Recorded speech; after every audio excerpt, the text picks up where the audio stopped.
Hello வணக்கம். இது உங்கள் சிவி ஜோன். எல்லாரும் எப்படி இருக்கீங்க? இப்போ பார்த்தீங்கன்னா விஜய் பார்வதி பேசிட்டு இருக்காங்க சபரி கிட்ட. நிறைய அப்படியே ரொம்ப எமோஷனலாகி ஒரு சில விஷயங்கள் ஷேர் பண்ணுறாங்க. காலையிலே பார்த்துருப்பீங்க, அந்த கேமரா முன்னாடி வந்துட்டு எனக்கு இனிமேல் எதுவுமே தேவை கிடையாது, அவங்க வந்து தூது அனுப்புறதுக்கு பேசிட்டு இருக்காங்க போல இருக்கு, இனிமேல் என் லைஃப்பில் கமருதீன் வேண்டாம் அப்படின்ற மாதிரிலாம் பேசியிருப்பாங்க. அவங்க அம்மா கிட்ட சொல்லியிருப்பாங்க, அம்மா இனிமேல் நான் முடிவு பண்ணிட்டோமா, இனி என் கேமை நான் டார்கெட் பண்ண போகிறேன் அப்படின்னு. இப்போ என்ன சொல்கிறாங்கன்னா, நேற்று வந்துட்டு இவங்களும் அதுக்கப்புறம் அமித்தும் வந்து அந்த கார்டன் ஏரியாவில் படுத்திருப்பாங்க. மேலே ஸ்டார்ஸ் வந்துருக்கும். அடடா, அது ஒரு லைஃப். மேலே மொட்டை மாடியில் நீங்கள் யாரெல்லாம் அந்த மாதிரி படுத்து பார்த்துருக்கீங்கன்னு சொல்லுங்கள். அது ஒரு தனி சுகம். அந்த மாதிரி பார்க்கும்போது அவங்களுடைய அந்த விஷயத்தை வந்து ஷேர் பண்ணுறாங்க. என்னென்னா, அதை பார்க்கும்போது இது போதும் லைஃப்க்கு, எவனும் என்னோடய லைஃப்பு தேவையில்லை அப்படின்ற மாதிரி தோணுச்சு அப்படின்ற மாதிரி ரொம்ப எமோஷ்னலாக பேசுகிறாங்க. ஏன்னா அடி வாங்கிட்டாங்க, கொஞ்சம் நஞ்சம் இல்லை, செம்மாடி வாங்கிட்டாங்க. அது இப்போ வரைக்கும் கமருதீனும் அரோரா என்ன இவங்களை பற்றி பேசுகிறாங்கிற விஷயங்கள் தெரிஞ்சிச்சுன்னா அவங்களாம் ஆடி போயிடுவாங்க. அந்தளவுக்கு ரொம்ப மோசமாக பேசிகிட்டே இருக்காங்க.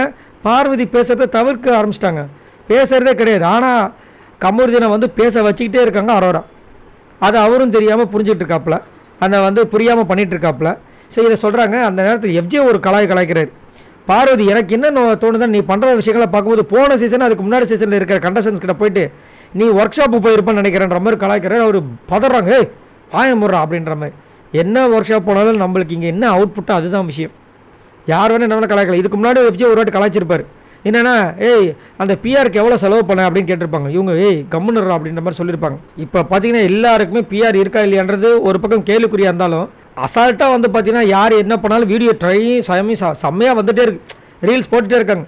சும்மா ஒரு சில பேர் போடுவாங்க ஃபேனுக்காக, ஒரு சில பேர் சும்மாலாம் போட மாட்டாங்க. ஸோ எல்லாருக்கும் ஏதோ ஒரு வகையில் சம்திங் ஏதோ ஒன்று இருக்கலாம்.